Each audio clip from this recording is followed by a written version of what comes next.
کئی بار بابا کو کھلایا، آپ کو پتا ہوگا بابا کیا پسند کرتے ہیں۔ دیکھ بابا کے لیے سادہ سادہ بناتے، میں اس کے گھر پہنچا، سادہ سادہ کھانا تھا، 2 روٹی کھا لیا، 4 روٹی، کیونکہ میری پسند کا کھانا تھا۔ توجہ چاہوں گا، یہ پسند کس نے بتائی؟ میں نے تو بتائی نہیں، اس نے بتائی جو میرے قریب ہے۔ اللہ کرے سمجھ میں آ جائے، جو میرے قریب ہے، کیونکہ جو قریب ہوتا ہے وہ حبیب ہوتا ہے، جو جتنا قریب ہوتا ہے وہ اتنا حبیب ہوتا ہے، بلا تشبیہ۔ اس مہمان کی پسند اس نے بتایا جو مہمان کے قریب ہے، رحمان کی پسند اس نے بتایا جو رحمان کے قریب ہے۔ چنانچہ احمد مجتبیٰ محمد مصطفیٰ روحی فدا ہو صلی اللہ علیہ وسلم نے فرمایا، اللہ کی مرضی جاننا ہے تو اپنی اچھا انوسار اپنی اچھا کو ترک کر دے، کامیابی حاصل کرنا ہے تو اپنی پوجا پدھتی کے انوسار دھرم کا انوسرن مت کر، یہ اللہ کو نہیں پسند ہے۔ اپنی مانیتاؤں کو فالو مت کرو، یہ اللہ کو نہیں پسند ہے۔ اپنے بوڑھے بزرگوں سے پوچھ کے دین پہ مت چلو، یہ اللہ کو نہیں پسند ہے۔ پہاڑوں پہ چڑھ کر کے تپسیا مت کرو، یہ اللہ کو نہیں پسند ہے۔ چپل اتار کے میلوں کا سفر کر کے الٹے سیدھے کفری جملے مت بولو، یہ اللہ کو نہیں پسند ہے۔ اپنے ہاتھ سے بنا کے مت پوجو، یہ اللہ کو نہیں پسند ہے۔ اللہ کو پسند کیا ہے؟ اگر تجھے کامیابی کی ضمانت حاصل کرنی ہے تو وہ کرو جو اللہ کو پسند ہے۔ میں بتاتا ہوں، میں اللہ کے قریب ہوں، اس کی پسند جانتا ہوں۔ نماز پڑھو، اللہ کو پسند ہے۔ روزہ رکھو، اللہ کو پسند ہے۔ حج کرو، اللہ کو پسند ہے۔ زکوٰۃ دو، اللہ کو پسند ہے۔ نیکیاں کرو، اللہ کو پسند ہے۔ خیرات کرو، اللہ کو پسند ہے۔ مدرسے بناؤ، اللہ کو پسند ہے۔ آستانے بناؤ، اللہ کو پسند ہے۔ خانقاہیں بناؤ، اللہ کو پسند ہے۔ مسجدیں بناؤ، اللہ کو پسند ہے۔ یتیم کا سہارا بنو، اللہ کو پسند ہے۔ بیوہ کا سہارا بنو، اللہ کو پسند ہے۔ بھوکوں کو دانا دو، اللہ کو پسند ہے۔ صحابہ سے محبت کرو، اللہ کو پسند ہے۔ اہل بیت کی چاہت رکھو، اللہ کو پسند ہے۔ علماء کا احترام کرو، اللہ کو پسند ہے۔ گویا نبی نے فرمایا، توجہ، کہ نماز پڑھو، کیا؟ زور سے بولو، مگر اپنوں پچھلوں کی نقل نہیں کرنا۔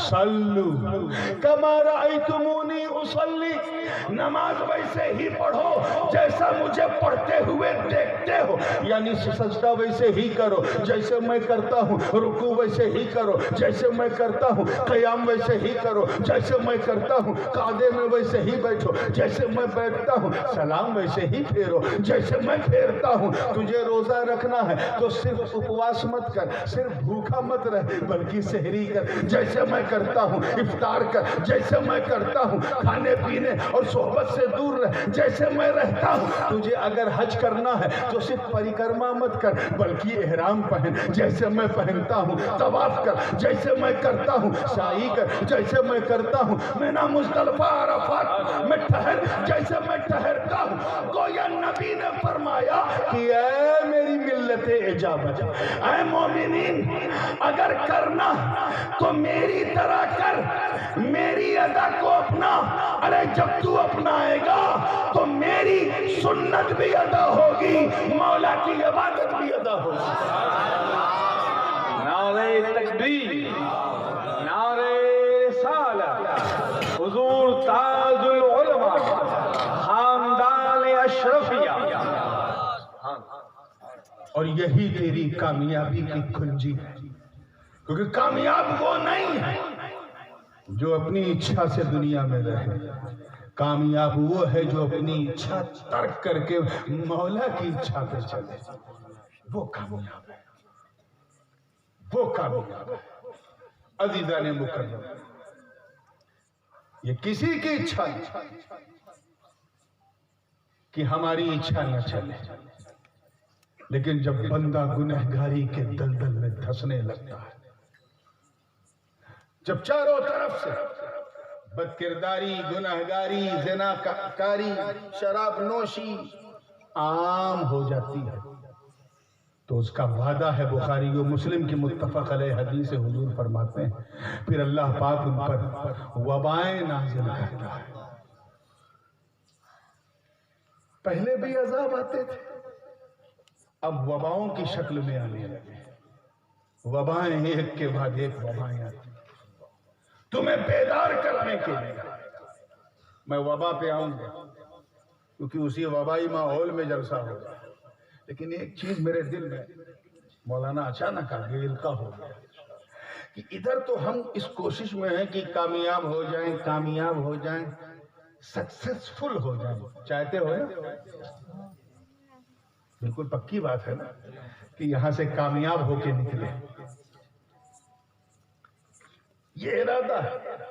اور شیطان نے بھی ایک وعدہ کیا ہے، ہم تیرے بندوں کو کامیاب نہیں ہونے دیں گے، نہیں ہونے دیں گے، نہیں ہونے دیں گے۔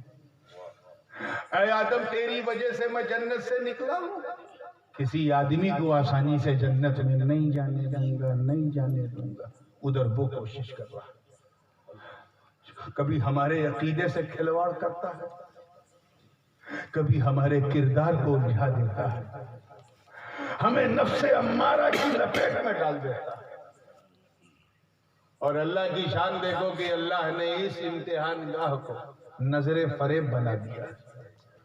چنانچہ قرآن مقدس کے دوسرے پارے میں ان بریکرز کی بات کر رہا ہوں، ہو سکتا ہے کہ یہ لچھے دار نہ ہو لیکن اچھے دار ہے، ان بریکرز کی جو ہماری کامیابی کے سامنے بمپ بن کے کھڑے ہوئے ہوتے ہیں۔ کار ٹاپ گیئر جیسے ہی پکڑتی ہے بمپ، گاڑی سلو کرو، بمپ۔ یہاں سے جب اگر آپ گاندھی پتھ پہ جائیں تو اتنے بمپ ملتے ہیں، اتنے بریکر ملتے ہیں کہ گاڑی کا موسم ہی نہیں بن پاتا۔ تو ہماری کامیاب رفتار کے سامنے وہ بڑے بڑے بریکر کون سے ہیں؟ یا یوں کہہ لیجئے کہ ہم کھود رہے ہیں، زمین میں کھڈے کر رہے ہیں اور ہمیں معلوم ہے کہ نیچے خزانہ ہے۔ کیا ہے؟ مگر وہ خزانہ چھپا ہوا ہے۔ اب خزانے کو نکالنے کے لیے اپنے شعور کا جو خزانہ ہے، اس کو اور آسان کر دوں، ہمارے ایمانی شعور کا خزانہ، ہمارے ایمانی شعور کا خزانہ، کہ ہم کیسے مسلمان ہیں، پہلے کیسے تھے، اب کیسے ہیں، چلو پہلوں کی طرح بنے۔ اس ایمانی شعور کے خزانے کو جب ہم کھودتے ہیں، کھڈے کرتے ہیں، تو لیئرز آتی ہیں۔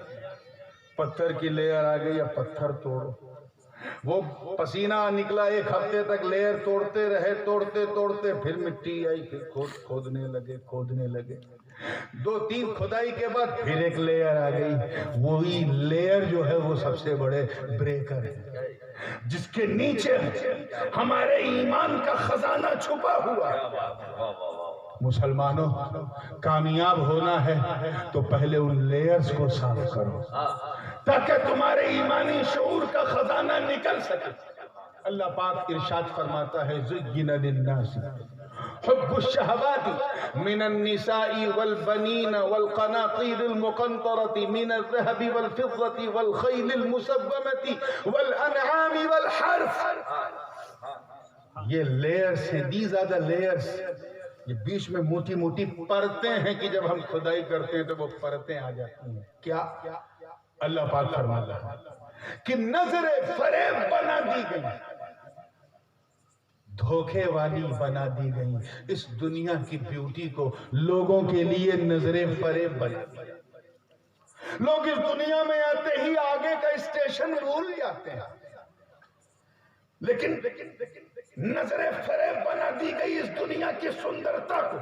اے اللہ، کس چیز سے بنا دی گئی؟ آواز آئی، حب الشہوات، لسٹ، ڈیزائر، جسے ہندی میں واسنا کہتے ہیں، شہوت کی محبت نے اور اس کی موٹی موٹی لیئرز اور پرتوں نے ہمیں دنیا سے محبت میں ایسا ڈبو دیا کہ اگر ایسی کوئی بات بھی کرتا ہے تو سننے میں نیند آنے لگتی ہے۔ ہم اتنے دھوکے میں چلے گئے میرے دوستوں۔ پہلی محبت کیا ہے؟ من النساء، توجہ، عورتوں کی شہوات کی محبت۔ نیچرلی حرام کاری کی طرف نوجوانوں کا ذہن پہلے جاتا ہے۔ اپنوں کی طرف نہیں، غیروں کی طرف۔ مرد ہے تو اس کا آکرشن عورت کی طرف، عورت ہے تو اس کا مرد کی طرف۔ یہ نیچرل ہے اور اسے نمبر 1 پہ اللہ نے رکھا کہ یہ پہلا بریکر ہے، پہلا لیئرز ہے کہ تم اپنی شہوت پر ایسا قابو پالو کہ کسی حرام، کسی نامحرم کو غلط نظر سے نہ تمہیں دیکھنا، نہ غلط خیال سے چھونا، نہ غلط کام کرنا، تاکہ جب تم اس دنیا میں زندگی گزارو اور کھدائی کرو تو وہ لیئرز آٹومیٹک ٹوٹ جائیں اور ایمان کا خزانہ نکل کے تیرے ہاتھوں میں آ جائے اور ایک ندا دینے والا ندا دے، قد افلح من تزکا، تحقیق کہ تیرا دل پاک ہو گیا۔ نعرہ تکبیر، نعرہ رسالت، حضور تاج العلماء۔ من والبنین، یہ بھی بہت بڑا بریکر ہے ایمانی شعور کو حاصل کرنے کا۔ ایمانی شعور کا جو خزانہ ہے زمین کے اندر، اسے نکالنے میں کئی بریکر ہیں۔ پہلا عورت، پہلا زور سے بولو، ہاں اسے ذہن میں رکھو۔ دوسرا بچے، بچے چاہے جیسے ہوں ماں باپ کو اچھے لگے، لیکن اللہ پاک نے بچوں کے لیے فرمایا انما اموالکم واولادکم فتنہ، بے شک تمہارا مال اور تمہارے بچے فتنہ ہے، کیونکہ ان کی محبت میں تم اللہ کو بھول جاتے ہو، ان کے لیے حلال اور حرام کی تمیز کو چھوڑ دیتے ہو۔ کیا اچھا ہے کیا برا ہے، غیر کا بچہ غائب ہو جائے پرواہ نہیں، اپنا بچہ 1 منٹ کے لیے نظر سے دور ہوا تو رو پڑتے ہو۔ اے اپنے بچوں کی ایک مسکان کے لیے اپنے کو بے چین کرنے والوں، اے اپنے بچوں کے آنکھوں سے ٹپکتے ہوئے ایک بوند آنسو کو دیکھ کر چیخنے والوں، کبھی تمہارے دل میں خیال آیا کہ بچہ تو اس دنیا میں تمہیں چھوڑ دے گا، تم نہیں چھوڑو گے تو وہ تمہیں چھوڑ دے گا، پہلے چاہے تم جاؤ یا وہ جائے، لیکن تم دونوں کو چھوٹنا، ایمان کو اپنا ساتھی بنا، اپنے شعور کے خزانے کو نکالنے کے لیے اس پر کھدائی کر۔ یہ وہ ایمان ہے کہ جب تو قبر میں جائے گا سب چھوڑ جائیں گے وہ ساتھ رہے گا، حشر میں جائے گا سب چھوڑ جائیں گے وہ ساتھ رہے گا، اور اگر تیرے گناہ تجھے جہنم میں بھی لے گئے تو سب چھوڑ جائیں گے، لیکن تیرا ایمان تیرے ساتھ وہاں بھی جائے گا۔ کتنا اچھا ساتھی ہے جو جہنم میں بھی ساتھ نہ چھوڑے۔ آپ کہیں گے ایمان جہنم میں؟ جی، ایمان بھی آپ کے ساتھ جہنم میں جائے گا۔ کیوں؟ کیونکہ اگر وہ جائے گا نہیں تو بعد میں نکالے گا کون؟ نکالے گا کون؟ تو اپنے بچوں سے زیادہ سچوں سے پیار کرو، تاکہ تمہارے ایمان کا شعور جو اندر گہرائی میں دفن ہے خزانے کی شکل میں اسے نکال سکے۔ تیسرا جو ہے وہ ہماری ماں بہنوں سے کنیکٹ، والقناطیر المقنطرۃ من الذهب والفضہ، سونے اور چاندی کی جویلری۔ اس نے اتنا ایسا بنایا میں اس سے بڑا بنواؤں گی، اس نے شادی میں 2 پہنا میں 3 پہنوں گی، اس نے پیلے والا سونا پہنا میں وائٹ والا پہنوں گی، اس نے یہ موتی پہنا میں ہیرا پہنوں گی۔ یہ جو مسابقہ ہے، یہ مسابقہ ہمیں سونے چاندی میں ہو رہا ہے، جبکہ مسابقہ ہمیں نیکیوں میں کرنا چاہیے تھا۔ اچھا یہ 5 وقت کی نماز پڑھتی ہے، میں تہجد بھی پڑھوں گی، یہ کوئی نہیں سوچتا۔ اچھا یہ روز 1 پارہ پڑھتی ہے، میں 2 پارہ پڑھوں گی، یہ کوئی نہیں سوچتا۔ اچھا یہ اپنے شوہر کے لیے رات دن 1 پاؤں پہ کھڑی رہتی ہے، میں اپنے شوہر کے لیے سونا چھوڑ دوں گی، یہ کوئی نہیں سوچتا۔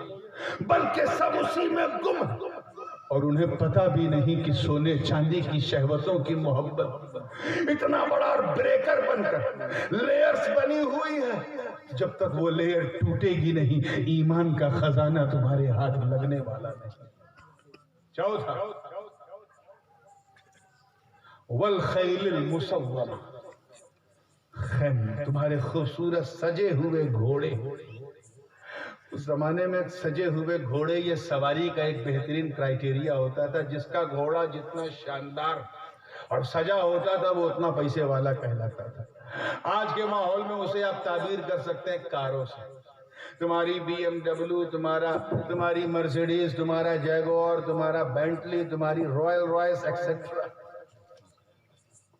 یہ کسی کام کی نہیں. تم آنکھ بند کرو گے یہ کھنڈالی کے کسی کھنڈر میں پڑی ملے گی، ساتھ نہیں جائے گی، کیونکہ یہ بہت بڑی لیئرز ہے. میں یہ نہیں کہہ رہا ہوں کہ ہتھوڑی اٹھا اور مرسیڈیز توڑ دو، یہ بالکل غلط ہے.